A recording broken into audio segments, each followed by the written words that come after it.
Sound of the Waves, read by Ilya Leonov. My most faithful friend.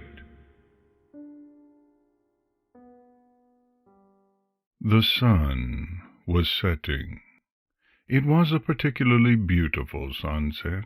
It always was on this day.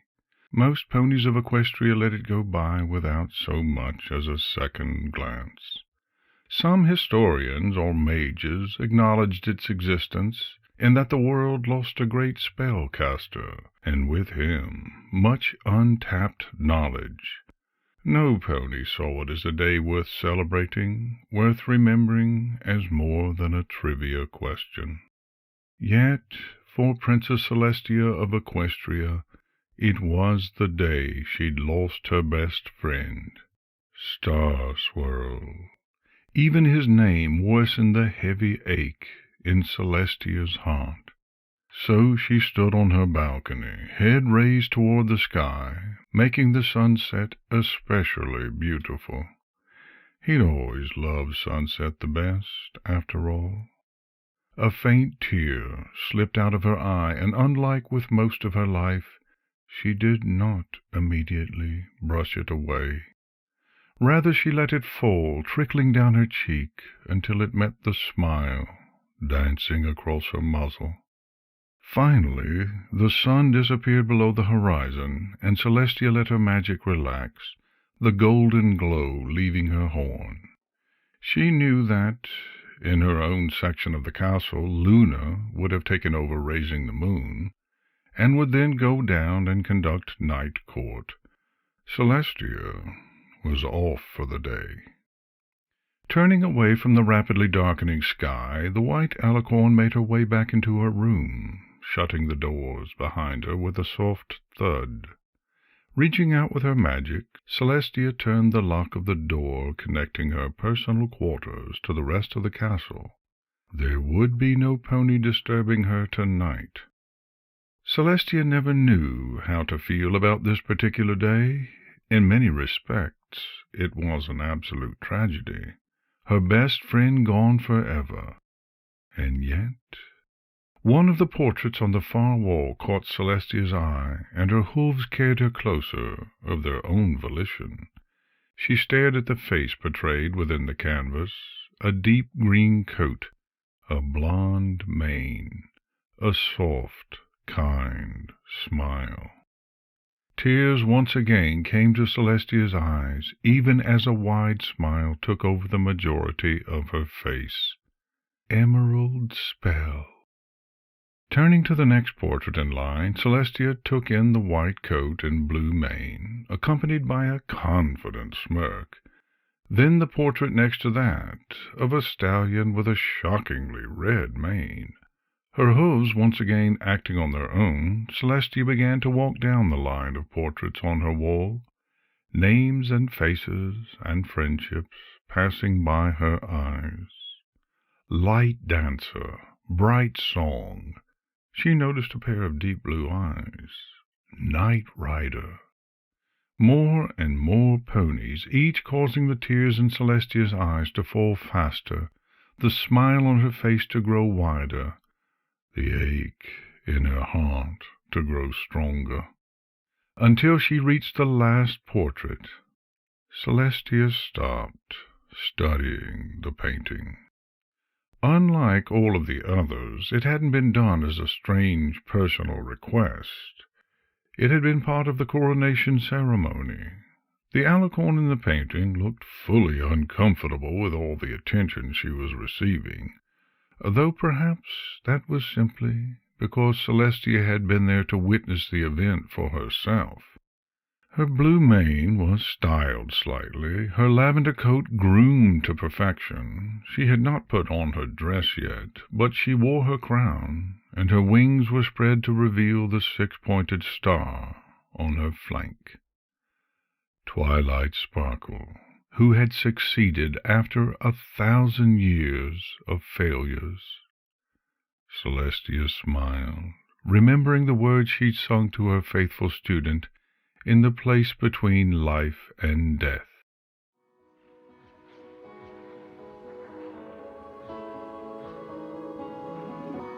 You've come such a long, long way, and I've watched you from that very first day, to see how you might grow, to see what you might do, to see what you've been through, and all the ways you've made me proud of you.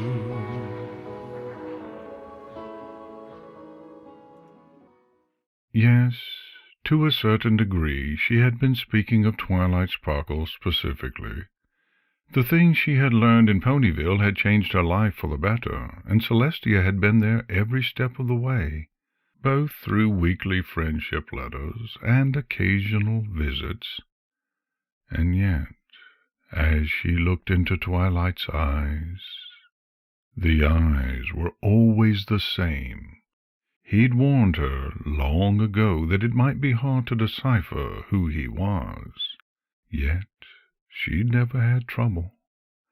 Though the colors changed, their eyes always held the same look, slight wonder, untold intelligence, and never-ending compassion. No matter the gender or race or cutie mark, their eyes stayed the same. And looking into Twilight Sparkle's eyes in that moment, Celestia had seen all of them, all of the laughter and tears and accomplishments and failures. Silent song and his spell to simulate hearing in deaf ponies, both of their tears as he'd heard her voice for the first time. Amber and her defense of Canterlot against invasion over 500 years ago. How Celestia had held her in her hooves and promised that she wouldn't forget. Of the young filly whose life Amber had died to save. Shooting star, and the meteor shower that she had practically dragged Celestia to see, despite the fact that the skies were supposed to be clear. The way both the skies and Star's face had lit up, all the way back. Using her magic once again, Celestia reached out and pulled the first portrait in the line off the wall, bringing it to her. A light chestnut coat, a dark brown mane, a soft, quiet smile. Like the subject knew something you didn't, and it was incredibly funny. Star Swirl, before he was bearded and famous, before she had been the immortal Princess of Equestria. It was the only painting done from a description, instead of an artist actually studying the subject. Celestia hadn't wanted the classic look of the belled hat and infamously long beard. She'd wanted her best friend, Star Swirl, the silly stallion who'd once convinced her that if she flew high enough she could touch the sun, who'd spent nights naming the constellations with her, who had promised to always be there for her, and had then followed through on his promise. The tears returned with vengeance, streaming down Celestia's cheeks. 1,000 years, you ridiculous coat, she murmured to the painting. 1,000 years, and still you remain by my side. The only spell Star Swirl had written that was lost to history, that no pony knew existed, not even Luna, who had already been in the moon by the time it was created, knew of its existence. I'm not leaving you. The conversation before its casting echoed through her head. I will live as long as the sun, Star. You cannot stay with me forever. Tia, as long as you're alive, I will be as well. Whether I know who I am or not, I will never leave you. You're far too loyal for your own good, Star. I love you. In response, a scroll materialized in front of Celestia's face. Not bothering to put down the painting, Celestia let out another tendril of magic to unfurl the letter, and began reading. Dear Celestia, wow, it still feels weird calling you that. I know we're equals now and everything, but I'll always look up to you, I guess. I hope it's okay that I'll still slip up, especially when we speak face to face. Speaking of which, I know this might seem trivial, but the girls and Spike and I have recently developed a tradition of eating a large breakfast every Sunday morning. I was wondering if you would like to come to the next one. It's just at my castle, and feel free to invite Luna as well. I would do so myself, but Spike can only send letters to you. I really hope you can make it. I promise it's just a casual affair, just the 9 of us, if you and Luna decide to attend, of course. Otherwise, it will just be 7. Your friend, Twilight Sparkle. By the end of the letter, tears were streaming down Celestia's cheeks faster than ever. Using her magic, she pulled a fresh piece of paper and quill from her desk. Levitating the paper in front of her, so as not to send Twilight a tear-stained letter, Celestia wrote out, Dear Twilight, of course it is fine that you slip up from time to time. Any change is hard to adjust to, even if it is good. Remember that. I would love to come to your breakfast, and I'm sure Luna will as well. We will both be at your castle Sunday morning. Your friend, Celestia.